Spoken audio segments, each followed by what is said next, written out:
Hi, my name is Spencer Grant, and welcome to Fourtrees. I just want to come out and say it right at the start. I did not know about the content of Spottedleaf's Heart before reading it.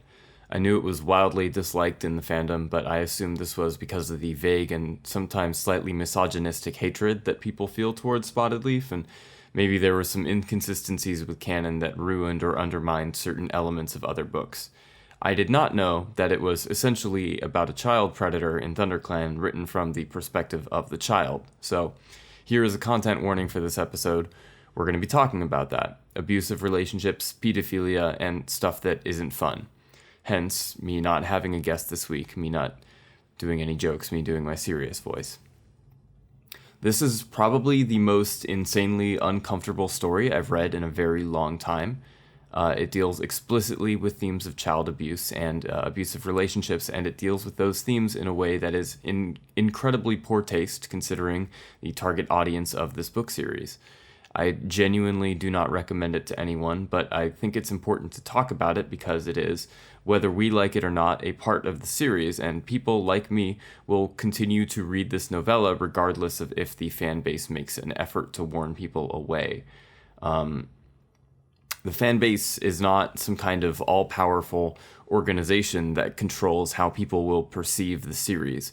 A fan base is always going to be an optional experience, and people can read several Warrior Cat books without interacting at all with other fans. I also think within the context of the fan base it's important to discuss because Warriors is a children's book series and the relative age of the fan base skews fairly young. As a content creator, and especially as a content creator who is an adult, I more or less have to assume that everything I put out relating to Warrior Cats is going to be seen by children. And while I'm not going to tailor it to them, I certainly owe an obligation to make my content more suitable for children to potentially consume. This is a burden that is shared by other content creators I've spoken to, and it can manifest itself in obvious ways like pointedly avoiding certain topics of discussion or cursing, and it can manifest itself in less obvious ways like trying to make videos and podcasts with a slower pace or employing different kinds of humor so as to ensure a viewer or listener is forced into a longer buy-in so I can intentionally deter specific audiences.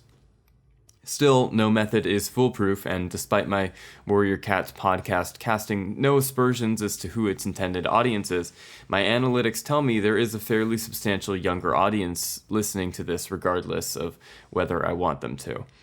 The best I can do as an individual is try to provide appropriate and responsible messaging whenever I can, and I'm of the opinion that this piece in particular is more or less horrifying to read as an adult and begets a serious, joke-free discussion about these topics.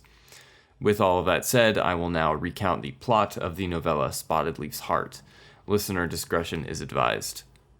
Spotted Kit is a Thunderclan Kit. She likes to pretend to be a warrior and boss everyone around and the usual generic Kit stuff. One day, while playing, she accidentally knocks the wind out of Thistleclaw, a Thunderclan warrior who seems to like her. She trusts him implicitly because he is an adult of high esteem within their society, and he gives her special treatment. It has been one paragraph, and we've already run into the first terrifying thing about this book. The rest of the story is about Thistleclaw grooming Spotted Kit into starting a relationship with him. While this appears to be an innocuous beginning, this is legitimately how this kind of thing happens in the real world. I worked in childcare for a number of years, and this is basically the first thing they taught us in training. No child gets special treatment. All children are meant to be treated equally, even the troublemakers that you end up hating after 3 days. The definition of special treatment can vary. In this book, it means Thistleclaw giving Spottedleaf a feather and complimenting her, and in the real world, it can be something like letting a certain child sit out from an activity and do something else, giving them extra snacks, letting them hang out in the staff areas, and other kinds of things. This is actively discouraged by management, and it is an offense that you can and will get terminated over. At one of the childcare facilities I worked at last year, an employee was fired after he broke several rules for multiple children, allowing them to sit on his lap, hug him, play on the iPads, and stay in rooms unattended. Now, was this employee a pedophile? I don't think so. From our conversations, he just seemed like a negligent and lazy person, and I'm sure that some of you in the audience stiffened after hearing that he let the children hug him and sit on his lap, but I promise you that if you ever work in childcare, that will end up happening to you. Children are very physically affectionate on their own, especially at younger ages, and at some point there's definitely going to be one or two that'll try to hug you or initiate physical contact. You will have to avoid them, or you will have to like gently push them away when that happens, especially if you present as male. Nothing makes parents more uncomfortable than a male counselor getting friendly with a female camper. And there is, at the end of the day, it's your job to keep the parents happy, not the children. I know it sounds really messed up, but that's how it was. I've digressed. Regardless of if my coworker was actually a pedophile, it's still completely unacceptable to break these rules about physical contact and special treatment, because normalizing it, even the slightest, may result in predation and trauma for one or more children. What Thistleclaw does here, giving Spotted Kit a feather and giving her special treatment, might seem like no big deal, but essentially it's the first thing you are told not to do if you ever work with children in a professional capacity. Upon being apprenticed, Spotted Paw is ambitious and driven to be a better fighter than everyone else, even Tiger Paw. However, after Thistleclaw coaxes her to run up a tree and she falls and hurts herself. While recovering in the den, she discovers that she is good at doing medicine stuff, and this leaves her feeling conflicted. She sneaks out with Thistleclaw and finds herself more determined than ever to be a great warrior just like him. So cool, we've got Thistleclaw basically breaking the rules of Spotted Paw, and whatever, I'll just keep moving. While out on a hunting patrol with Thrushfelt, she catches Tiger Paw, Thistleclaw, and Bluefur dealing with a young kitty pet. Tiger Paw brutally accosts the kitten and is only stopped by Bluefur's scolding. Spotted Paw later confesses to Thistleclaw about what she saw. She's worried because she saw Thistleclaw egging on Tiger Paw even though he was being, all violent. And Thistleclaw berates her for challenging him and his authority as an adult. And then he runs after her, apologizes, and tells her that he's in love with her and thinks that once she gets older, they should be together. He entices her to meet him that night so he could show her a secret. And Spotted Paw, who is at this point still a child, agrees. I want to stop again here. This is really hard for me to read out loud. Everything about the situation is abhorrent, and I hope that everybody listening understands that. If you're a minor, you do not listen when an adult that is not your parent or your legal guardian tells you to keep something a secret. This is another kind of special treatment that leads into grooming. Thistleclaw is testing Spotted Paw to see if he can get away with manipulating her. First, he did it when they snuck out of camp, and now he's doing it here by saying, I have a secret. He's putting the power with Spotted Paw by showing her a slight vulnerability and entrusting her with it. If she doesn't tell anyone, then that informs her that he has free domain to continue pursuing her as an object of his affection. And if she does tell someone, it's an innocent enough proposition that he can use his position as a senior warrior to explain it away, while simultaneously learning that he cannot trust Spotted Paw. What Spotted Paw should have done is tell somebody about it. However, what happens instead is Spotted Paw feels flattered by Thistleclaw's trust in her, and since she already trusts him, considering that he's been nice to her, he's a warrior of high esteem, she is inclined to reciprocate. It is not her fault that she feels this way, and what happens afterwards isn't her fault either. She is being manipulated, and I want that to be very clear throughout all of this. If a situation like this ever happens to you, you are being manipulated, and it is not your fault, and you need to tell somebody. That night, while falling asleep, Spotted Paw awakens in the place of no stars, and Thistleclaw takes her to the underground fight club run by someone called Mapleshade. Spotted Paw realizes upon seeing the brutality of fighting that this isn't Starclan, but the place of no stars, the dark forest. So she runs away, and upon waking up tries to hide from Thistleclaw. Thistleclaw, however, recognizes the scent of the dark forest and tries to coax her back into his arms. She capitulates once more, deciding that the dark forest is fine, just so long that Thistleclaw doesn't do anything evil like all the cats that he likes to hang out with. After Spotted Paw notices that Stormfur is sick and goes to his rescue, Thrushpelt approaches her and asks her frankly if she'd like to be a medicine cat. Spotted Paw says no, because she thinks she's in love with Thistleclaw and because medicine cats have to be chased. She dreams herself into the dark forest just in time to watch Thistleclaw kill someone and realizes she may have made a mistake.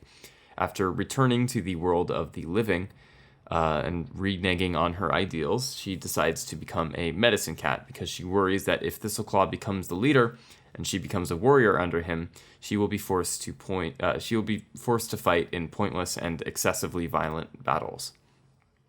Spotted Paw becomes the medicine cat apprentice, helps Bluefur gives birth, and spends a lot of time thinking about how much Thistleclaw sucks. Over the next few months, she finds a friend in Bluefur who commiserates over their mutual dislike of Thistleclaw. Bluefur's heart is torn asunder by her kits, and she asks Spotted Paw for help. Spotted Paw gives some vague advice and later catches Bluefur taking her kits outside of the camp in the dead of night. She elects to help them and commits her heart in the service of the clan, and there the book ends. There's very little I can say about this novella that hasn't been covered already by other people, and very few anecdotes I can share relating to its contents that don't violate the privacy of my and my friends' lives and personal histories. Paedophilia and grooming is a hard subject to talk about, and I am completely baffled by the fact that it's included in this series and so egregiously mishandled. I want to talk about how this was mishandled, because I do think there is a way for books aimed at a young audience to talk about these issues, and I think this book provides an example of how you shouldn't do it. Perhaps the most damning element of all is the fact that this story and the canon never go out of its way to address this anywhere else in the series. Spottedleaf never talks about the trauma this experience inflicted upon her, and the reader is just left to infer it moving forwards. We aren't even told outright that this is some great evil. It's just treated as one of the many bad things that Thistleclaw did in his life. The story never outright says, this is grooming, this is bad, and it doesn't place any further indictment upon Thistleclaw aside from implying that he goes to the Dark Forest after he dies. The book instead ends with a focus on Bluestar, a character with very little to do with this particular story, and the only resolution that Spottedleaf comes to is a quiet acceptance that she loves her clan above all else. But Warrior Cats is a book series for children, and subtext has never been a particularly strong point for it, which is why it surprises me that it refuses to hold him accountable for doing something that is, in my opinion, just about the worst thing that you can do to another person. It shows Spottedleaf more or less getting over the fact that she was groomed and manipulated, which is just irresponsible messaging, because you don't just get over something like that. We're supposed to think of her acceptance of the role of medicine cat and devoting to her heart to the good of the clan as this great moral victory at the end, but it comes across more as her being frightened away from something that she wanted to do and capitulating to a life of something she thinks she's better at. And what's really terrifying to me is that this is a frighteningly accurate portrayal of what happens in these situations if you don't speak up. Spottedleaf never gets to explore her passion for being a warrior. Thistleclaw never experiences a single consequence, and life goes on as normal in the clan. None of these are good things, especially in the wake of what happened between Spotted Paw and Thistleclaw, but the book frames it as some kind of poetic victory. The text doesn't second-guess itself, and we end off with an anecdote of Spottedleaf helping Bluefur give away her kittens, even though Spottedleaf doesn't know what Bluefur is doing.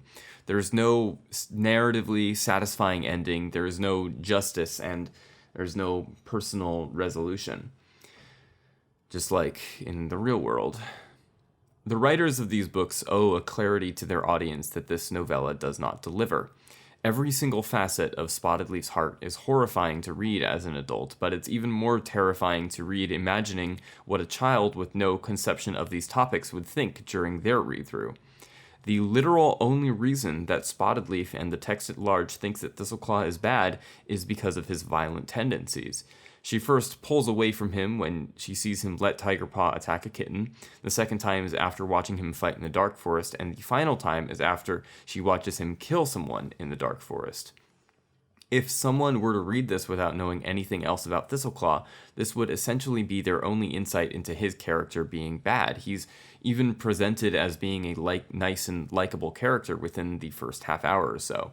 So, narratively speaking, the fact that Thistleclaw is grooming Spottedleaf is completely unimportant, at least within the terms of framing Thistleclaw as a bad guy. Spottedleaf's only problem in this situation, according to her and within the fiction of this narrative, is the fact that Thistleclaw is violent, which stands to reason that if Thistleclaw wasn't violent, the grooming would be okay, but it's not, and it's never going to be. In a hypothetical situation, a child undergoing the same experience could potentially read this book and not come to the conclusion that what is happening in their real life is a bad thing. If Spottedleaf hadn't caught Thistleclaw's random acts of violence, there's a very real chance she would have assumed there was nothing wrong with their relationship. In the real world, child manipulators are very good at hiding or disguising their behavior and intent. A child being groomed by an adult may never well see the adult behaving in a way that they recognize as inherently wrong. And what's worse is that the narrative itself pays basically no heed to the fact that this relationship is grooming, and it treats it like any other kind of forbidden romance in this series. If a child reads this book, they might miss the fact that Thistleclaw's behavior towards Spottedleaf is axiomatically wrong, and I don't want to think about the consequences of that kind of messaging. I want to take a moment here and repeat that nothing about what happened is Spottedleaf's fault. This is something that I wish the book was a lot more clear on, and if I phrased anything here that implies that any of this is Spottedleaf's fault, then I apologize. Spottedleaf is not responsible for the terrible things that Thistleclaw did for her and manipulated her into feeling and doing. Thistleclaw bears the sole responsibility for this, and I really wish that the other characters around her, especially the more empathetic characters like Thrushpelt and Featherwhisker, could have been a shoulder for Spottedleaf to lean on and help her learn that what's happening to her is a bad thing and that it's not her fault. In fact, it really frustrates me how some of the other characters who do seem to know, like Goosefeather, seem to turn the blame on Spottedleaf herself, saying that she loves foolishly. A real adult would never do this if they were aware of this kind of situation, and it scares me that this phrase seems like it makes it seem like it's Spottedleaf's fault for the situation she's in, and that someone who's reading this book and is experiencing a similar situation would be afraid to speak up because they would be accused of having a foolish heart or loving foolishly. It feels like this book would do nothing to help their situation, just reinforce the cycles of blame and doubt that you would already feel when this horrible thing might happen to you. Another big issue with this novella is the lack of consequence it carries for the rest of the series. Spottedleaf is a very important character in this series. She shows up everywhere and provides counsel for our main characters. Making her a survivor of an abusive relationship could have been a very powerful nuance that would ascribe more meaning and significance to her actions and recontextualize her behavior and relationship with Firestar, and that could make her a far more interesting character that more people could identify and sympathize with. However, that would have required setup and payoff, which is difficult to do for prequel stories unless it's been planned from the get-go. Ultimately, Spottedleaf's history of this abusive relationship is never mentioned, even in passing at any point at all, and the only way a reader would know about the situation would be if they read this particular novella. And even though this is one of the first stories that puts us in the mind of Spottedleaf as a protagonist, it offers us very little insight into her character or rationale for how she develops and behaves throughout the rest of the series. An abusive relationship is a really serious thing. It changes people's lives and thought process, and while it might be empowering for a character to put it behind them and move on, that's a point that requires more than 30 pages to communicate. I don't think there's very much else that I can say or want to say about Spottedleaf's Heart. The story makes me feel physically ill, and it reminds me of some horrible truths about the world and my life and my friends' lives, and every time I think back on it, I just find myself with more and more problems about how it's written. So that'll be it for today's episode. I promise we'll have fun on this show later. I just think it's important to talk about this because I don't want anything here to be left unsaid. Bye.